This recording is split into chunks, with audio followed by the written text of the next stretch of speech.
Ultimate responsibility Vijay பக்கம் தான் வருது.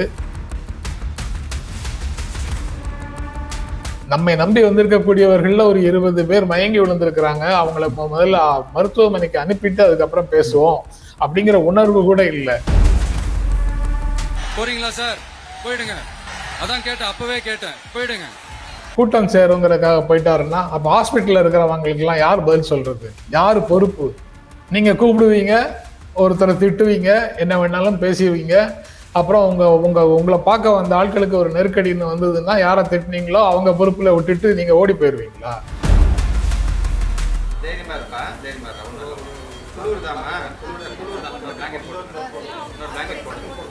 விஜய் இருக்காரு, அதுக்கப்புறம் ஒரு ஜெனரல் செக்ரட்டரி இருக்காரு, அப்புறம் 2 டிப்டி ஜெனரல் செக்ரட்டரி இருக்காங்க, ஒரு ட்ரெஷரர் இருக்காங்க. இவங்க அவ்வளவு பேரும் நேற்று இங்க தானே இருந்தாங்க.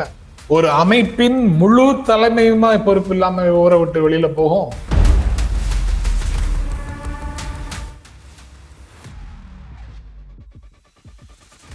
இது எல்லாம் யாரோ ஒருவர் வந்து செய்தது இல்லை, தனக்குத்தானே செய்து கொண்டது. தனக்குத்தானே கெடுதல் செய்துக்கிட்டு அதன் மூலமாக பிரபலமாவதற்கு முயற்சி செய்யக்கூடிய விஜய் அவர்களே ஆர்கனைசிங் ஸ்கில்ஸ், அட்மினிஸ்ட்ரேட்டிவ் ஸ்கில்ஸ், இதெல்லாம் விஜய் அண்ட் விஜயோட டீம் இவர்களுக்கு முற்றிலும் இல்லை அப்படிங்கிற முடிவுக்கு இந்த மாதிரி நிகழ்வுகள்லேருந்து தான் வர வேண்டியது இருக்கு. அந்த கூட்டத்தை ஏற்பாடு செய்து அங்கிருந்த டிவிகே ஆபீஸ் பேரஸுக்கு தன்னுடைய தலைவர் மேலேயும் கண்ட்ரோல் கிடையாது, வந்திருக்கக்கூடிய தொண்டர்கள் மேலேயும் கண்ட்ரோல் கிடையாது. அவங்க ஒரு டூல். அரசியல் ஆதாயத்திற்காக காவல்துறையை குறை சொல்கிறார்கள், அரசாங்கத்தை குறை சொல்கிறார்கள், முதலமைச்சரை குறை சொல்கிறார்கள். அவர் எங்க இருந்தாரு? செந்தில் பாலாஜி எங்க இருந்தாரு? அந்த ஊர்ல தானே இருந்தாரு. அங்க ஒரு பிரச்சனை அப்படின்ன உடனே வரமாட்டாரா? இவங்கள மாதிரி பிரச்சனை நடந்த உடனே இடத்த காலி பண்ணிட்டு பிளைட்டை பிடிச்சு வீட்டுக்கு வந்து படுத்து தூங்கிடுவாங்களா? அரசியல்ல இருக்கக்கூடியவர்கள் எப்படி செயல்படுவார்கள்ங்கிறது தெரியாதா? கரூரில் நடைபெற்ற அந்த விஜயோட பிரச்சார கூட்டத்தில் வந்து ஒரு நெரிசல் ஏற்பட்டு அந்த நெரிசலில் கிட்டத்தட்ட 40 பேர் இறந்துருக்காங்க, 50 பேருக்கு மேலே வந்து படுகாயமடைந்து மருத்துவமனையில் அனுமதிக்கப்பட்டிருக்காங்க. இந்த சம்பவம் தொடர்பாக வந்து பல்வேறு விதமான பார்வைகள் வைக்கப்படுது. சிலர் திட்டமிட்ட சதி அப்படின்னு கூட சொல்கிறாங்க.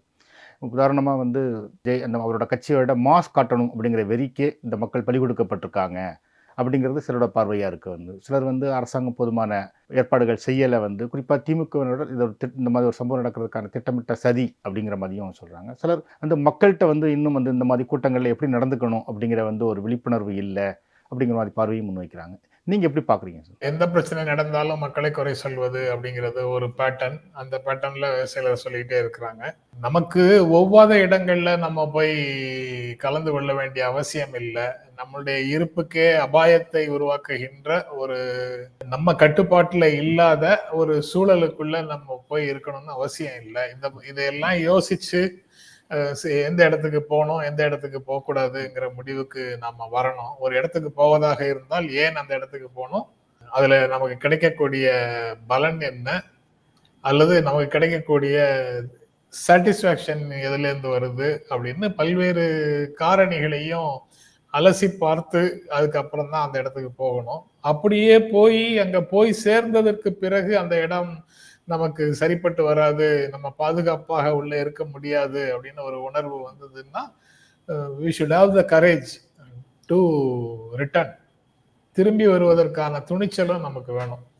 நாமே எடுத்த முடிவு தான், அது தப்பாக இருந்தால் திருத்திக் கொள்வதற்கு, திரும்பி செல்வதற்கு நம்ம தயாராக இருக்கணும். இது எல்லாமே தனி மனிதர்கள் சார்பானது.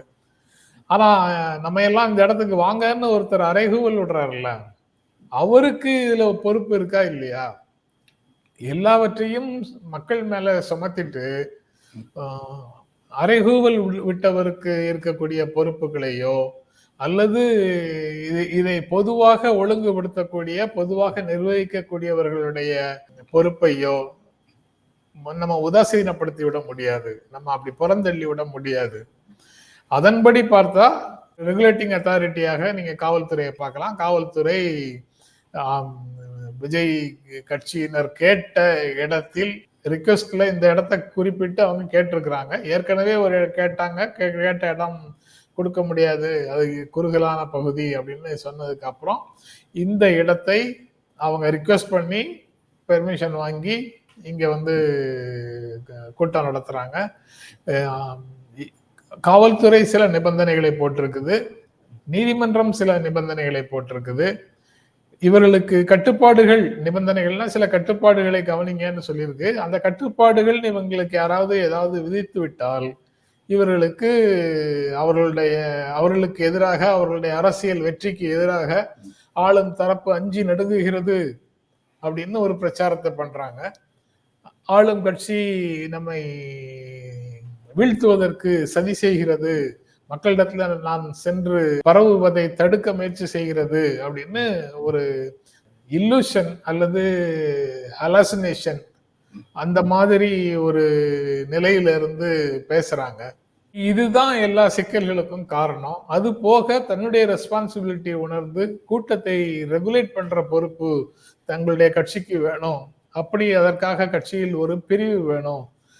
ஒரு சீருடை அணிந்த வாலண்டியர்ஸ், தன்னார்வலர்கள் கட்சிக்குள்ள இருக்காங்களா?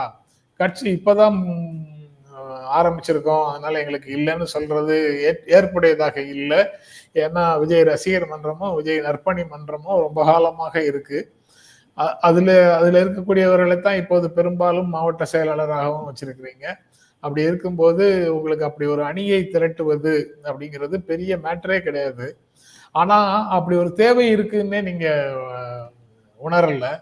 அப்படி ஒரு தேவையை நீங்கள் உங்களிடம் வேண்டும் என்று யாராவது சொல்லியிருந்தா கூட அவர்களை நீங்கள் புறக்கணிக்கிறீர்கள். இது எல்லாமே வச்சு பார்க்கும்போது இதுல அல்டிமேட் ரெஸ்பான்சிபிலிட்டி விஜய் பக்கம் தான் வருது. காவல்துறைக்கு எதையும் பொறுப்பு இருக்காங்கன்னா, காவல்துறை நீங்க கேட்ட இடத்துக்கு பெர்மிஷன் கொடுத்துட்டாங்க.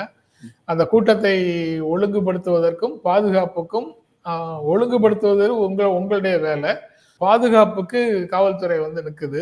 காவல்துறை அங்க நின்றுட்டே இருக்கு. நீங்க வந்து கூட்டத்தை இங்க உட்காருங்க அல்லது இங்க நில்லுங்கன்னு சொல்லி நீங்க ரெகுலேட் பண்ணணும். நீங்க ரெகுலேட் பண்ணல. அவங்க கிடைக்கும் இடத்துல எல்லாம் இருந்து பாக்குறாங்க. அந்த கூட்டத்தை ஏற்பாடு செய்து அங்கிருந்த டிவிகே ஆபீஸ் பேரஸுக்கு தன்னுடைய தலைவர் மேலையும் கண்ட்ரோல் கிடையாது, வந்திருக்கக்கூடிய மக்கள் மேலையும் தொண்டர்கள் மேலையும் கண்ட்ரோல் கிடையாது. அவங்க ஒரு டூல். இந்த பவர் கேம்ல மேல இருக்கக்கூடியவர்கள் கையில இருக்கக்கூடிய ஒரு டூல். இதுக்கு பெர்மிஷன் கேட்டவங்க அதன்படி அவங்க கேட்ட பெர்மிஷன் தான் கொடுத்துருக்குது. அதுலயே கூடவே கண்டிஷன்ஸ் போட்டிருக்கு.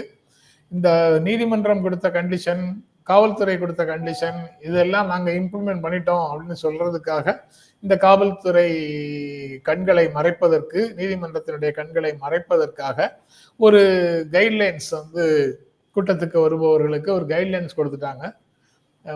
அதுல ஏறக்கூடாது, இதுல ஏறக்கூடாது, விஜய் கார் பின்னாடியே துரத்திட்டு வரக்கூடாது, இப்படின்னு சில கண்டிஷன்ஸை போட்டாங்க. பொது சொத்துக்களுக்கு சேதம் விளைவிக்க கூடாது, கருவுற்ற பெண்களும் குழந்தைகளும் கூட்டத்துக்கு வரக்கூடாது அப்படின்லாம் எல்லாம் போட்டாங்க. இதையெல்லாம் போட்டு இதெல்லாம் இம்ப்ளிமெண்ட் ஆகணுங்கிறதுல உண்மையிலேயே தலைமைக்கு ஒரு நேர்மையான அக்கறை இருக்குமானால் இது எல்லாம் இம்ப்ளிமெண்ட் ஆகுதான்னு பாக்குறதுக்கு அங்க வந்து அந்த கட்சிக்காரங்க வாலண்டியர்ஸ் வந்து அங்க இருந்திருப்பாங்க. ஆனா அங்க வாலண்டியர்ஸ்னு யாரும் இல்லை. அப்படி இருக்கும்போது இது எல்லாம் கண் துடைப்புக்காக போட்ட கைட்லைன்ஸ் அப்படிங்கிறது ரொம்ப தெளிவாக தெரியுது. இந்த இடத்துலதான் எல்லா சிக்கலும் இருக்கு. காவல்துறை அவங்க வந்து எத்தனை மனிதர்கள் அங்க இருக்கிறாங்களோ அதுல எத்தனை தலை இருக்கோ அத்தனை தலைக்கு இவ்வளவு காவல்துறை அப்படின்னு, காவலர் அப்படின்னு சொல்லி அவங்க கொடுத்திருக்கிறது ஒரு நார்மலா அவங்களிடமிருந்து எவ்வளவு இருந்தால் இருக்கணும் அப்படின்னு ஒரு கணக்கு இருக்கோ அதை விட கூடுதலாகவே காவல்துறை இருக்கிறதாகத்தான் அந்த பர்டிகுலர்ஸ் இருக்கு. அது தொடர்பாக ஏடிஜிபி டேவிட்சன் பிரஸ் மீட்ல அந்த தகவல்களை சொன்னாரு.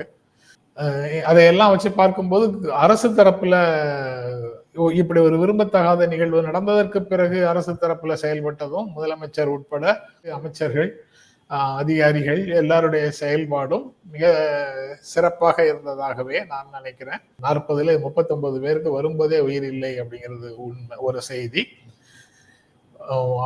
உள்ள வந்து சிகிச்சை கொடுத்தும் பலன் இல்லாமல் ஒரே ஒருவர் இறந்திருக்கிறார் அப்படிங்கிறது அதுல இருக்கக்கூடிய செய்தி. விஜய் பேச தொடங்குவதற்கு முன்னாலேயே இந்த ட்ரபிள் ஆரம்பிச்சாச்சு அப்படிங்கிறது தான் பலருடைய செய்தி. அவர் வந்து பேச்சை தொடங்குவதற்கு முன்னாலேயே இந்த தள்ளு முள்ளு ஆரம்பிச்சிடுச்சு, அதுல சரிந்து விழுந்தவர்கள் வந்துட்டாங்க போன்ற பல்வேறு பிரச்சனைகள் இருக்கு. அதை டோட்டலா மறைச்சிட்டு புதிய புதிய செய்திகளை அங்க வந்து சொல்றாங்க.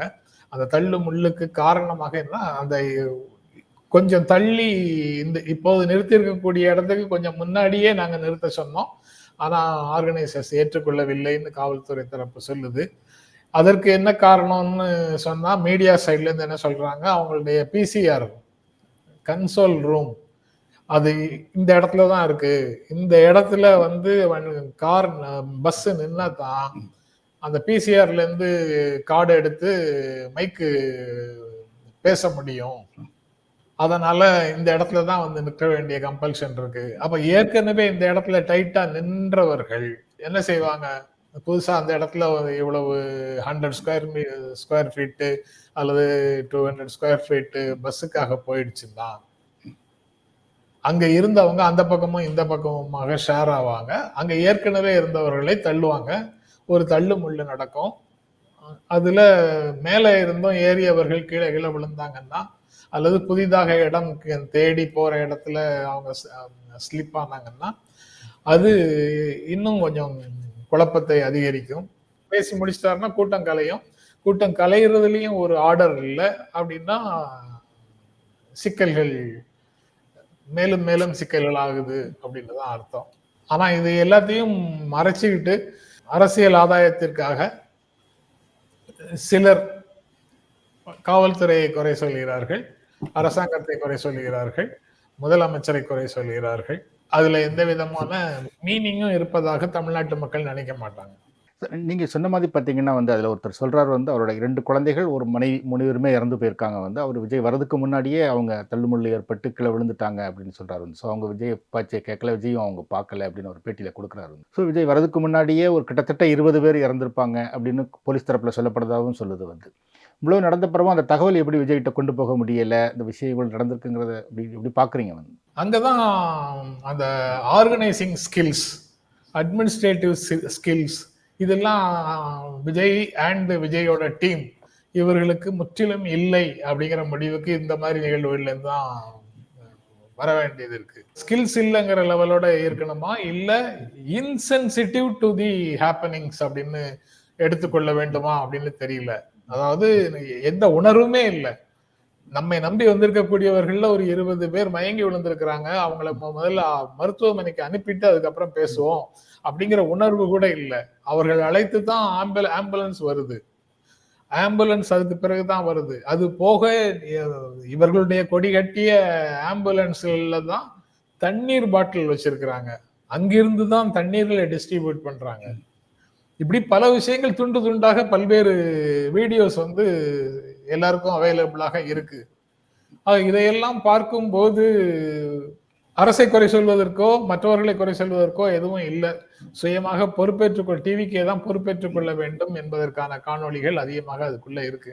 பார்த்தீங்கன்னா இதை மாதிரி கூட்ட நெரிசல்களில் சிக்கி மக்கள் இறந்து போகிறது அப்படிங்கிற சம்பவங்கள் நிறைய ஏற்கனவே நடந்திருக்கு. மகாமகத்தில் வந்து ஜெயலலிதா அங்கே போய் மகாமக குளத்தில் குளிக்கும்போது கூட்ட நெரிசல் கிட்டத்தட்ட 50 பேர் இறந்து போனாங்க. தாமிரபரணியில் அந்த போராட்டத்தின் போது வந்து தடியடியில் நிறைய பேர் தாமிரபரணி ஆற்றிலும் கண்டு இறந்து போனாங்க. சமீபத்தில் விமான சாகச நிகழ்ச்சியில் இறந்து போனாங்க. பெங்களூரில் விளையாட்டு அரங்கு. ஸோ இந்த நிகழ்ச்சிகள்ல இருந்து இந்த சம்பவத்தை எப்படி வேறுபடுத்தி பார்க்குறீங்க? இது முழுக்க முழுக்க ஆர்கனைசர்ஸுக்கே எந்த விதமான பொறுப்பும் இல்லை அப்படின்னு நினைக்கிறேன். அங்க மகாமகத்துல வந்து முதலமைச்சரும் முதலமைச்சருடைய தோழியும் குளிப்பதற்கு இறங்குறதுல அதை பார்ப்பதற்கு கூட்டம் நெருக்கி அடிச்சதுல பிரச்சனைகள் வந்தது. அந்த மாதிரி தான் அங்க நடந்தது.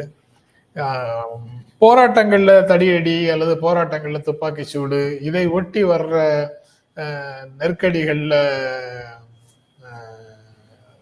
நெருக்கடிகள் இதனால வரக்கூடிய நெரிசல்கள்ல மரணம் அப்படிங்கறதெல்லாம் வந்து நடந்திருக்குது. நேரடியாக துப்பாக்கி சூட்ல செத்து போனவங்களும் இருக்கிறாங்க, இந்த தள்ளு முள்ளுல அதுல ஒரு சிதறி ஓடக்கூடியவர்கள்ல வெவ்வேறு இடங்கள்ல தப்பிக்கிறதுக்கு நினைச்சு குதிச்சு அந்த இடத்துல இறந்து போனவர்களாகவும் இருக்கலாம். அந்த மாதிரி பிரச்சனைகள் இருக்கு அதுல. இது அந்த மாதிரி எந்த கதையும் இல்லை. சந்தோஷமாக வந்து தனக்கு பிடித்த ஒருத்தரை பார்த்துட்டு ரொம்ப சேஃபாகவும் மகிழ்ச்சியாகவும் வரும்போது இருந்ததை விட பல மடங்கு மகிழ்ச்சியோட தனக்கு பிடித்த ஒரு நடிகரை பார்த்த மகிழ்ச்சியோட திரும்ப போகின்ற ஒரு கூட்டமாக முடிந்திருக்க வேண்டியது அது. ஆனா அது தலைகீழாக முடிஞ்சிருச்சு. 40 பேருடைய உயிரை பலி கொண்டு விட்டு அந்த கூட்டம் முடிஞ்சிருக்குது. கீழிருந்து தலைமைக்கு அப்டேட் வரலங்கிறது அவங்களுடைய திறமையின்மையை தான் வெளிக்காட்டுது. இப்ப வேற ஒரு இடத்துலன்னா இவர் வரும்போதே தலைவரே இன்னும் இப்ப உள்ள வர வேண்டாம், இங்க வந்து ஒரு 10-15 பேர் மயங்கி விழுறாங்க சரசரன்னு, அதனால அது என்னன்னு பார்த்துட்டு அவங்கள ஹாஸ்பிட்டலுக்கு அனுப்பிட்டு அதுக்கப்புறம் சொல்றோம், அதுக்கப்புறம் நீங்க உள்ள வாங்க அப்படின்னு சொல்லி அங்க அப்டேட் பண்ணிருப்பாங்க. அப்படி இல்ல இவங்களுக்கே தெரியாதுன்னா இங்க உள்ள வந்து பேச ஆரம்பிப்பதற்கு முன்னாலேயாவது அது தெரிஞ்சிருக்கும்.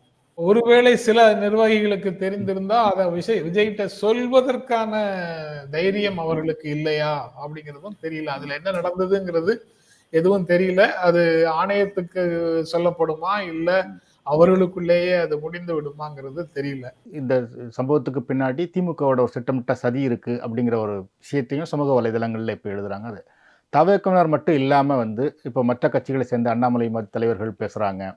டாக்டர் ஷாலினி மாதிரி ஒரு பொருட்படுத்த தகுந்த அதை சொல்றாங்க. வந்து இது எப்படி பாக்குறீங்க? இது வந்து எது நடந்தாலும் அதுக்கு திமுக தான் பொறுப்பு அப்படின்னு சொல்லக்கூடிய ஒரு விதமான அணுகுமுறை இது.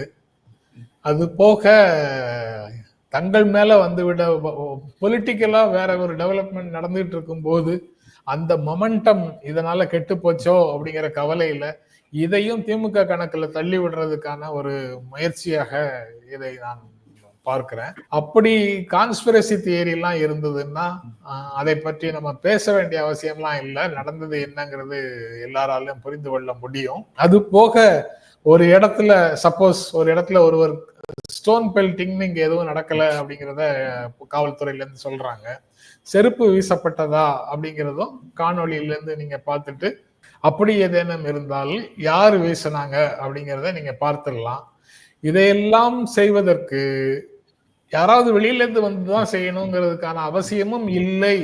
தனக்குத்தானே கெடுதல் செய்துக்கிட்டு அதன் மூலமாக பிரபலமாவதற்கு முயற்சி செய்யக்கூடிய பல தனி மனிதர்களை ஒரு கட்சியில 2 கட்சியில இருக்கக்கூடிய ஒரு சிலரை நம்ம கடந்த காலங்கள்ல செய்திகள்ல பார்த்திருக்கிறோம்.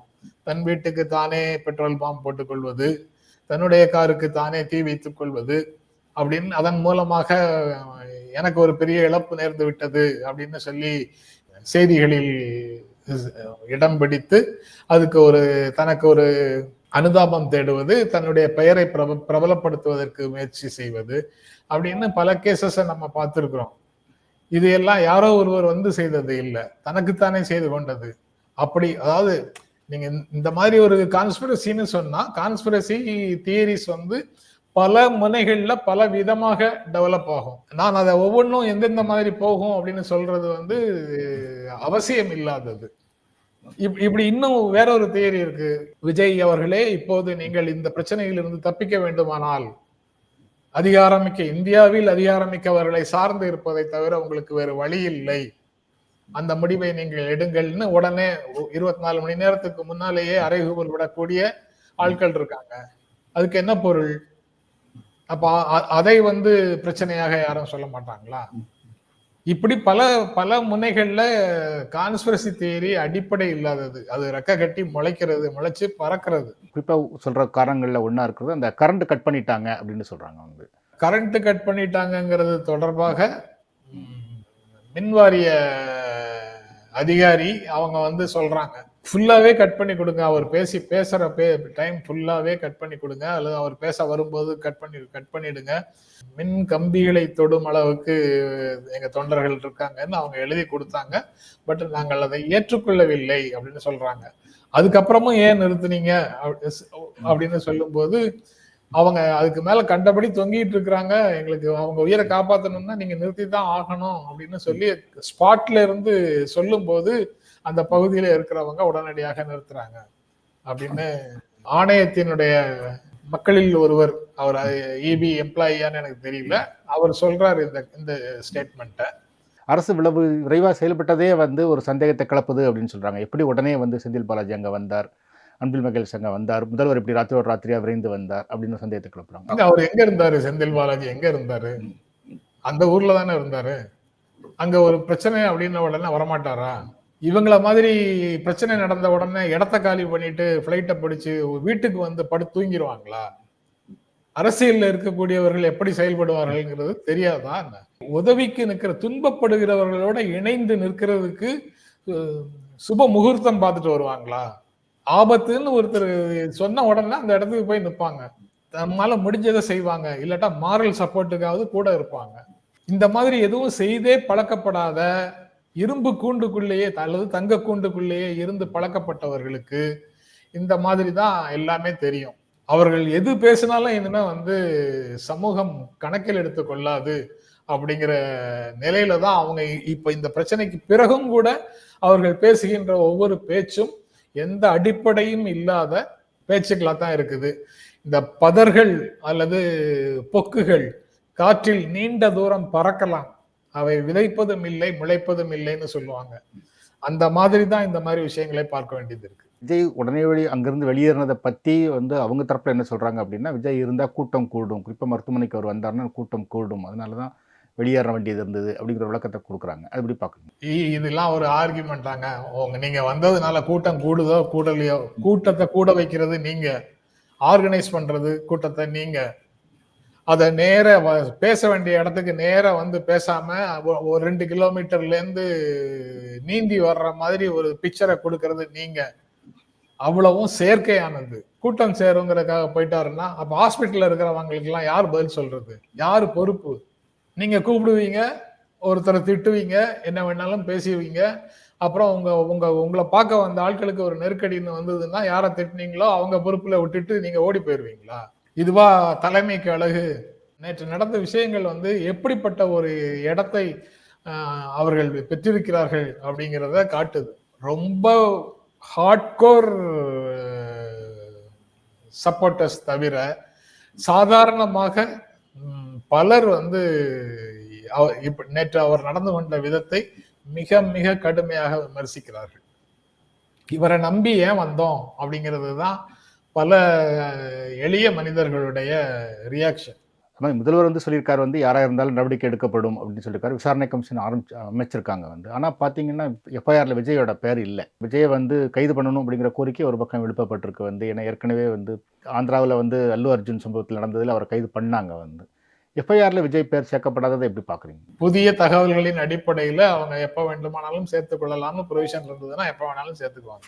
Thalavai Sundaram and 5 other people அப்படின்னு போட்டிருந்தாங்கன்னா எப்போது வேண்டுமானாலும் 5 பேருங்கிற பெயர்ல எந்த பெயரை வேண்டுமானாலும் சேர்த்துக் கொள்ளலாம். அது மாதிரி நீங்க சொன்னீங்க சார், 2ஆம் கட்ட தலைவர்கள் தகவல்களை வந்து விஜய்கிட்ட சேர்க்க முடியல அப்படிங்கிற விஷயத்தையும் சொன்னீங்க வந்து. 2ஆம் கட்ட தலைவர்கள் இல்லாதது தான் இது ஒரு பிரச்சனைன்னு நினைக்கிறீங்களா? இப்போ நேற்றிலிருந்து பார்த்தீங்கன்னா புஷி ஆனந்தை வந்து காணலன்னு சொல்றாங்க வந்து. இதெல்லாம் வந்து அவங்க சம்பந்தப்பட்ட பிரச்சனை. 2ஆம் கட்ட தலைவர்கள் இருந்து செயல்பட்டால் தானே, ஸ்ட்ரக்சர் எல்லாம் போட்டுட்டு எல்லாருமே ஆபத்துன்னா அல்லது ஒரு நெருக்கடின்னா வீட்டுல போய் படுத்துங்கிறவங்களாக இருந்தாங்கன்னா அந்த மாதிரி ஸ்ட்ரக்சர் இருந்துதான் என்ன பிரயோஜனம்? அரசியலை அரசியலாக உண்மையிலேயே பயின்றவர்கள், அரசியலை அரசியலாக உண்மையிலேயே உள்வாங்கி கொண்டவர்கள் இவங்கள மாதிரி ஒரு நாளும் இருக்க மாட்டாங்க. இதுக்கு ஸ்ட்ரக்சர் ஆஃப் இது போடணும்னு என்ன அவசியம் இருக்கு? விஜய் இருக்காரு, அதுக்கப்புறம் ஒரு ஜெனரல் செக்ரட்டரி இருக்காரு, அப்புறம் 2 டிப்டி ஜெனரல் செக்ரட்டரி இருக்காங்க, ஒரு ட்ரெஷரர் இருக்காங்க. இவங்க அவ்வளவு பேரும் நேற்று இங்க தானே இருந்தாங்க. ஒரு அமைப்பின் முழு தலைமையுமா பொறுப்பு இல்லாம ஊரை விட்டு வெளியில போகும். விஜய் வந்தா கூட்டம் வரும். இதுல வேற யாராவது வந்தாங்கன்னா அதுல 1-2 பேர் யாருன்னே தெரியாது. அவங்களாவது இருந்து பார்க்க முடியாமல் தடுக்கிறது எது?